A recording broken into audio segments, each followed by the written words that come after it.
एक ओंकार सतनाम करता पुरख निरभौ निर्वैर अकाल मूरत अजूनी सैभ भंग गुरप्रसाद जप आद सच जुगाद सच है भी सच नानक होसी भी सच। वाहिगुरु जी का खालसा वाहिगुरु जी की फतेह। Dear students, in this video I am going to cover exercise 8.1 question number 11। ध्यान से देखिएगा, ये फिगर दे रखी है और आपको क्वेश्चन में गिवन है A B is equal to D E and A B is parallel to D E, ये चीज गिवन है। और B C is equal to E F and B C is parallel to E F दिया हुआ है।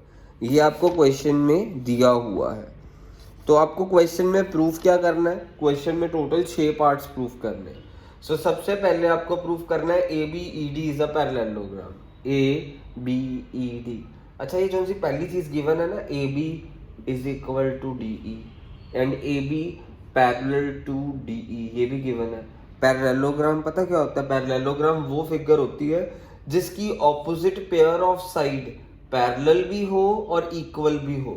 अगर हम किसी भी फिगर की ऑपोजिट से पेयर ऑफ साइड को पैरेलल और इक्वल कहेंगे तो वो पैरेललोग्राम होगा। मींस हम इस पार्ट का प्रूफ क्या लिखेंगे? In A B E D a pair of opposite side AB and DE is parallel and equal to each other, so we can say ABED is a parallelogram। ये आपको लिखना कैसे, फिर से बता रहा हूँ। जब भी किसी भी फिगर में, किसी भी क्वाड्रिलेटरल में एक pair of opposite side equal भी हो, पैरेलल भी हो, उसे हम पैरेललोग्राम कहते हैं। एक पेयर ऑफ ऑपोजिट साइड, ये पेयर इसके इक्वल भी हो, ये पैरेलल भी हो, पैरेलल हो, तो ये अब बाकी बचा हुआ पेयर वो अपने आप इक्वल पैरेलल हो जाता है। मींस अगर आपको एक pair of side equal and parallel कह सकते हैं, इक्वल भी हो पैरेलल भी हो, पैरेललोग्राम है, ऑटोमेटिकली बाकी बचा हुआ पेयर भी इक्वल पैरेलल होगा।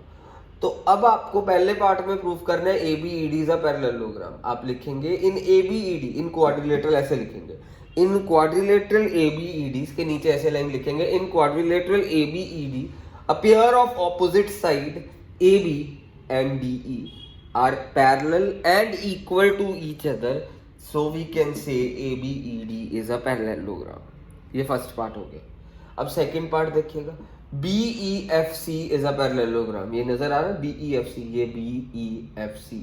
अच्छा आपको क्वेश्चन में गिवन है BE is parallel, BC is parallel to, question में देखिएगा जरा ध्यान से, BC is parallel to EF and BC is equal to EF। ये ऐसे दिया हुआ, ये इसके इक्वल भी दिया, देखो ये इसके पैरेलल भी दिया है। तो आप कह सकते हैं इन quadrilateral BEFC a pair of opposite side BC and EF are parallel and equal to each other, so we can say BEFC is a parallelogram।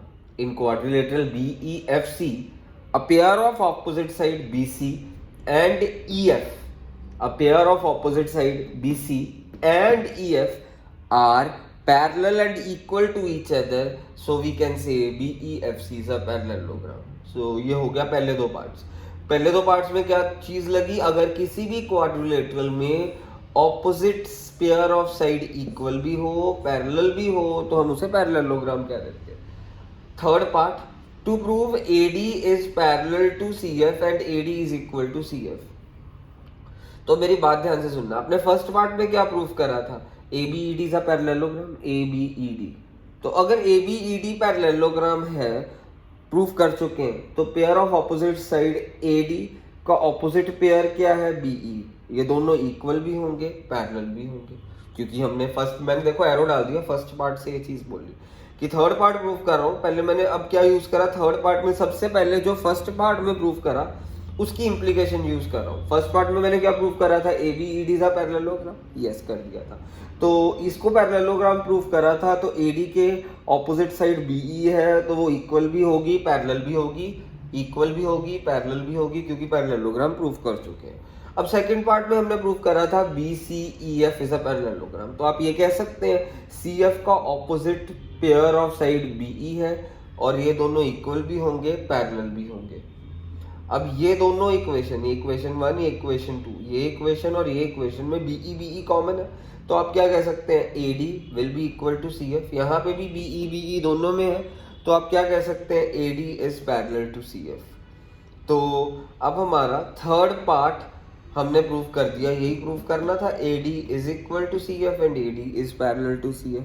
Third part भी हो गया। Fourth part, ACFD is a parallelogram. ACFD को parallelogram हम कैसे कह सकते हैं? अभी हमने थर्ड पार्ट में क्या प्रूव करा?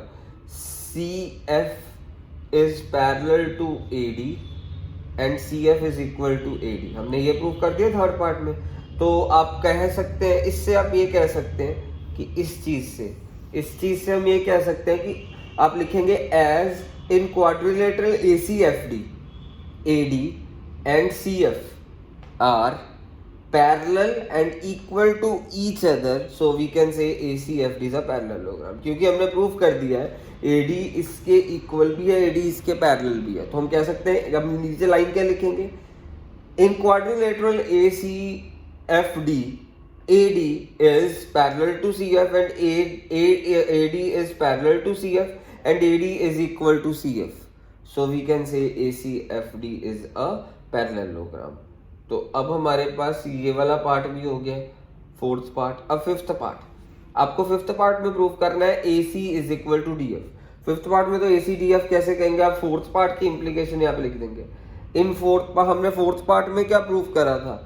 AC DF is FD is a parallelogram. तो AC की ऑपोजिट साइड क्या है? DF, तो इक्वल होगी, पैरेललोग्राम की ऑपोजिट साइड इक्वल होगी। इसके नीचे क्या लिखेंगे? We have proved ACFD is a parallelogram. So in parallelogram opposite sides are parallel and equal to each other. AC is parallel to AC, opposite side is DF, so it will be equal to AC is equal to DF. हम इसको कैसे लिखेंगे? In fourth part we have proved ACFD is a parallelogram. It is a property of parallelogram that opposite sides are equal to each other. This implies AC is equal to DF, क्योंकि opposite side है AC की DF। अब fourth part में ABC को DEF के congruent proof करना है, ये कॉन्ग्रेंट का सिंपल है। अब इसको कैसे कहेंगे? आपको ये चीज गिवन थी, AB is equal to DE, ये चीज आपको गिवन थी। दूसरी चीज क्या गिवन थी? BC is equal to EF, ये भी आपको दूसरी चीज गिवन थी।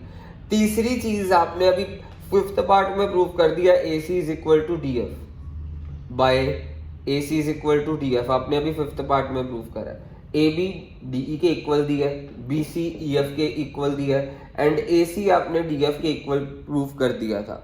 तो by SSS rule, side side side congruency rule, हम कह सकते हैं ABC is congruent to DEF, hence proved.